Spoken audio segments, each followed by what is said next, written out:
સવારમાં ઉઠીએ, જમીન ઉપર પગ માંડીએ ત્યાંથી પગમાં સણસણાહટ થાય, બળતરા થાય, જણજણાટી થાય ને દુખાવો થાય.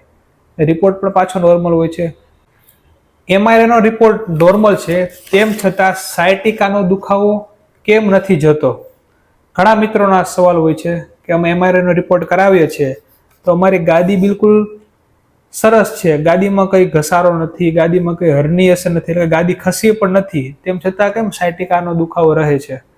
તો આવા કેસમાં આપણે જોઈએ કે જે આ તમને ફોટોમાં દેખાય, કરોડરજ્જુમાંથી આપણી સાયટિકા નવ નીકળે છે અને આખા લેગમાં તેનું સપ્લાય હોય છે. જ્યારે આવી રીતે ગાદી ખસે, મણકા ઘસાય, ત્યારે નસ ઉપર તેમનું પ્રેશર આવે છે અને આખી નસને તે સ્ટિમ્યુલેટ કરે છે.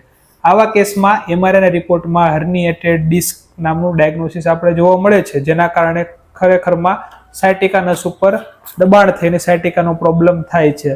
પણ મારી ઓપીડીમાં મેં ઘણા એવા પેશન્ટ જોયેલા છે કે તેનો MRI રિપોર્ટ નોર્મલ હોય, તેમ છતાં પણ સાયટિકાનો દુખાવો કેમ થાય?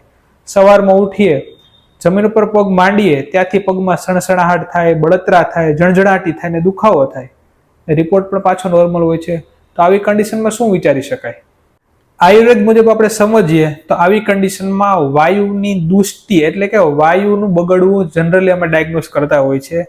વાયુની બગડવાને કારણે અથવા વાયુની દુષ્ટિને કારણે શું થાય છે કે આપણી નસ સુકાય છે, એક તો નસને વધારે પડતી સંવેદનશીલ વાયુ કરી દે છે, મસલ આપણા સ્ટીફ એટલે કે ટાઈટ કરી દે છે અને બ્લડનું સર્ક્યુલેશન પણ ત્યાં ડિસ્ટર્બ કરે છે. આના કારણે આપણી નસ વધારે પડતી ઇરિટેટ થાય છે અને આપણે સાયટિકાનો દુખાવો થાય છે. આ એક ફંક્શનલ પ્રોબ્લેમ છે, એટલે કે રિપોર્ટમાં આવતો નથી. સામાન્ય ભાષામાં તમને સમજાવું કે વાયર એ આપણી નસ સમજીએ તો એ બરાબર છે, એમાં કઈ સ્ટ્રક્ચરલ પ્રોબ્લેમ નથી, એટલે રિપોર્ટ આપણે કરીએ તો તેમાં કઈ ડેમેજ દેખાડતા નથી, પણ તેની અંદર જે કરંટ વહી રહ્યો છે ને તેમાં ડિસ્ટર્બન્સ છે, તે રિપોર્ટમાં નહીં આવે.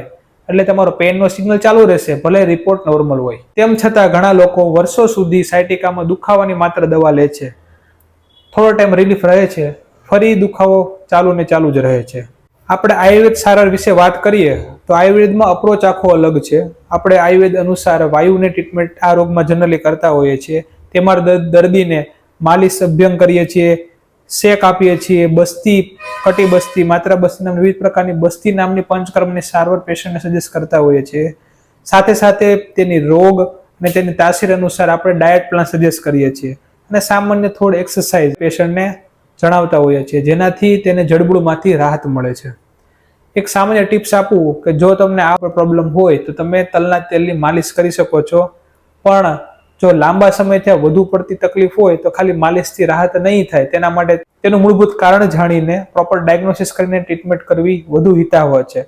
અમારી પાસે ઘણા એવા પેશન્ટ છે સાયટિકાના કે જેમાં ઘણીવાર ઓપરેશનની પણ સલાહ ડોક્ટરોએ જણાવેલી હોય, પણ શુદ્ધ આયુર્વેદ સારવાર, પંચકર્મ સારવારથી દર્દીને ઓપરેશનની જરૂર પડી નથી અને 1 વર્ષ થયું છતાં પણ લોંગ ટર્મ ફોલોઅપ પણ પેશન્ટને ખૂબ સારી એવી રાહત છે. તેનું રૂટીન કામ કરી શકે છે, બહાર ટ્રાવેલિંગ પણ કરી શકે છે. જો તમને પણ આ ટાઈપની કોઈ પ્રોબ્લેમ હોય તો તમને કોમેન્ટ બોક્સમાં જરૂરથી જણાવજો.